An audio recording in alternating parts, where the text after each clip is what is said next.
Hello, everyone. Honestly, some of the things that happen in Nigeria, they are unbelievable. And like some people would rightly say, if you are not Nigerian and they explain Nigeria to you and you understood what they explained to you, then they didn't explain it to you very well. Because you just can't imagine. It's almost criminality is ruling Nigeria. Criminality is the order of the day. How are you telling me that people suspected killers escaped from police custody? How did they escape? Did they escape, or was there connivance? And that's why it gets me so angry when I see people behave as if we are not in this Nigeria where all sorts of things happen. The other day I was on Arise TV. Yes, it was on Arise TV with Charles. I had an interview with Charles, and conversation where I talk about, look, in this country we've seen where there have been a lot of reports, allegations of connivance between military and terrorists, police and criminals, custom and smugglers, navy and what do you call these people, the ones that steal our oil, and all sorts of the EFCC and the ones that are doing 419 and stuff like that. Literally, you see this connivance, yet people will sit down when they are doing some of this. They are talking as if we are not in a country where things are so bad that we really need to sit down and forget about whatever anger we have at each other and focus on building a country where we will be like human beings and not like animals that are living together. I don't even understand. How am I seeing this thing now? The police are saying this. How did they escape? How?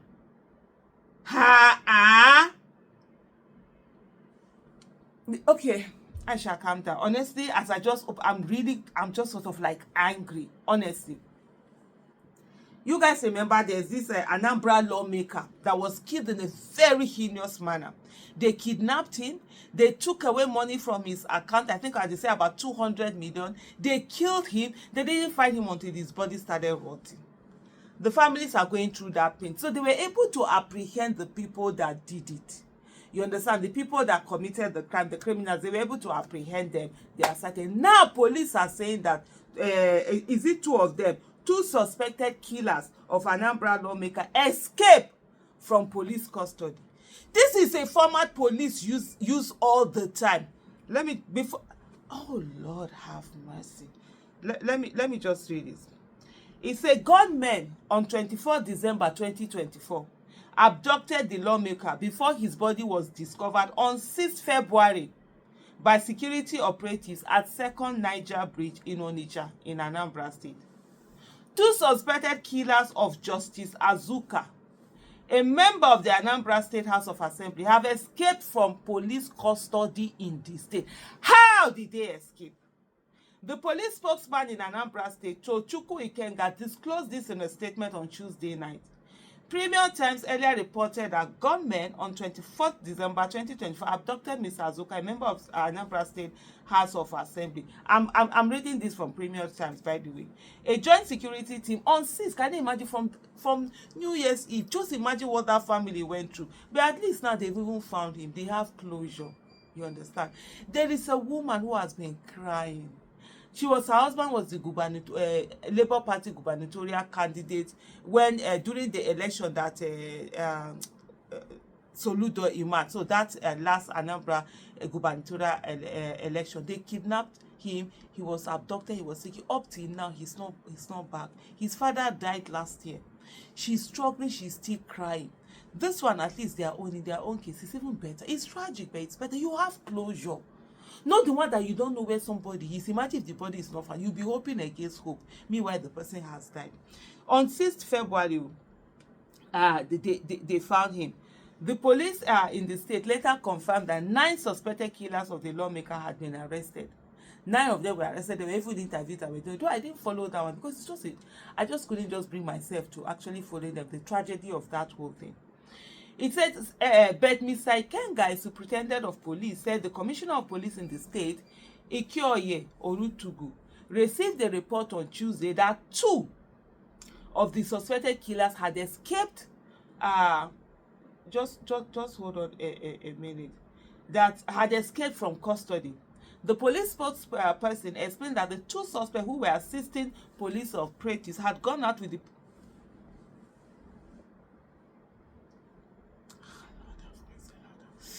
Oh no, Nigeria. The police spokesman explained that the two suspects who were assisting police operatives had gone out with the operatives for an investigation to arrest a receiver of vehicles used by the criminal gang. Why do you need to carry the... During the onslaught operation by the operatives, the suspect, the receiver, was arrested, and two vehicles suspected to have been snatched from the unsuspecting members of the public were recovered. Unfortunately, the other two suspects fled the scene.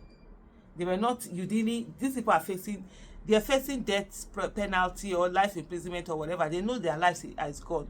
You didn't handcuff them, you didn't whatever them. You needed them to physically be there. Abi, how? Explain to me as if I'm 2 years old that doesn't know anything. Here. The police spokesperson, however, said Mr. Orutugu had subsequently deployed both human, operational, and intelligent assets to rearrest the suspect. The police commissioner also ordered immediate disciplinary action against officers found wanting in the escape of the suspect. He assured that efforts were in top gear to ensure that the suspect were rearrested and prosecuted. Erring officers will also face disciplinary action if found culpable. This is not about erring officers facing disciplinary action. They should be sacked and prosecuted and sent to jail. This is not about disciplinary action.